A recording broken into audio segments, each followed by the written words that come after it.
प्यारे दोस्तों, आप देख रहे हैं हिंदी साहित्य का 12th क्लास का पेपर है ये आपका। और इस तरह का प्रश्न पत्र आपको देखने को मिलेगा। परहित का अर्थ होता है दूसरों की भलाई। इस तरह का पैराग्राफ है, बहुत ही सिंपल सा पैराग्राफ है ये। इस पैराग्राफ को जैसे ही आप पढ़ लेंगे तो आपको सारा का सारा यहाँ पे आंसर मिल जाएगा। हर आंसर आपको मिल जाएगा इस पैराग्राफ से। यहाँ पे पूछा गया है पहला प्रश्न, धर्म से तात्पर्य है। जब इस पैराग्राफ को आपने पढ़ लिया अगर, तो आपको पता चल जाएगा धर्म से तात्पर्य है पुण्य कर्म, सदाचार, सत्कर्म, यानी कि उपरोक्त सभी सही है।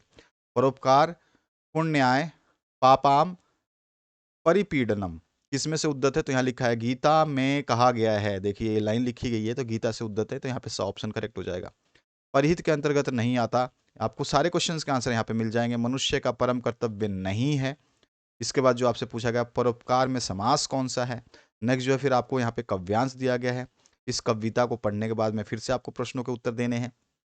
यहाँ पे पूछा गया है एक मेष माता ही रहती है निर्मेष में। मेष माता का अर्थ क्या है?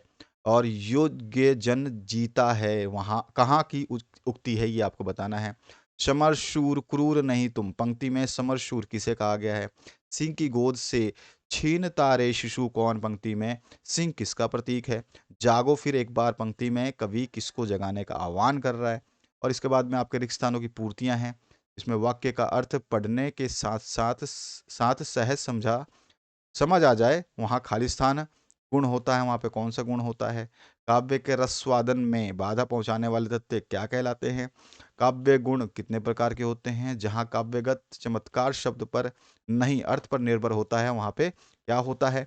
साथ ही साथ गीति का छंद के प्रत्येक चरण में कितनी मात्राएं होती हैं? छंद में गुरु वर्ण का संकेत चिन्ह कौन सा होता है? अलंकार मुख्य रूप से खालिस्तान प्रकार के होते हैं और जहाँ चमत्कार शब्द तथा अर्थ दोनों में स्थित रहता है वहां खालिस्तान माना जाता है। तो इस तरह का प्रश्न पत्र है आपका। फिर आगे देखेंगे निम्नलिखित अति लघुत्रात्मक जो प्रश्न पूछे गए जनसंचार के साधनों में सबसे नवीन माध्यम कौन सा है? तो आप जानते हो इंटरनेट है।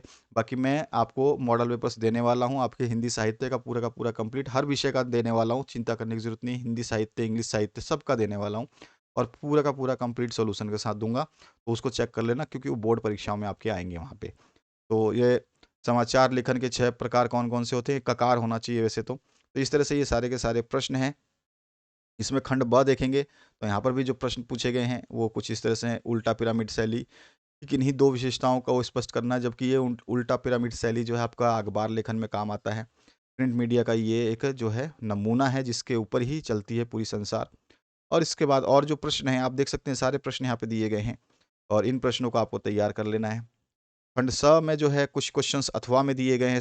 सरोज स्मृति का केंद्रीय भाव आपसे पूछा गया। चार हाथ लघु कहानी का इस तरह से आपसे पूछे गए हैं। चौथा जो पेज है इस पे आपका 20वां नंबर प्रश्न है, इसमें भी अथवा पार्ट है।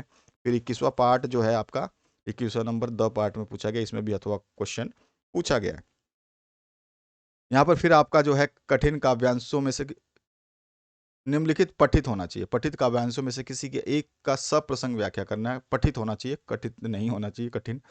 तो यहाँ पे अथवा पार्ट है, इन दोनों में से कोई एक करना है। और यहाँ पर निम्नलिखित विषयों में से किसी पर जो है आपको निबंध लिखना है, जो कि ये सारे के सारे विषय आप पढ़ चुके हैं बहुत बार।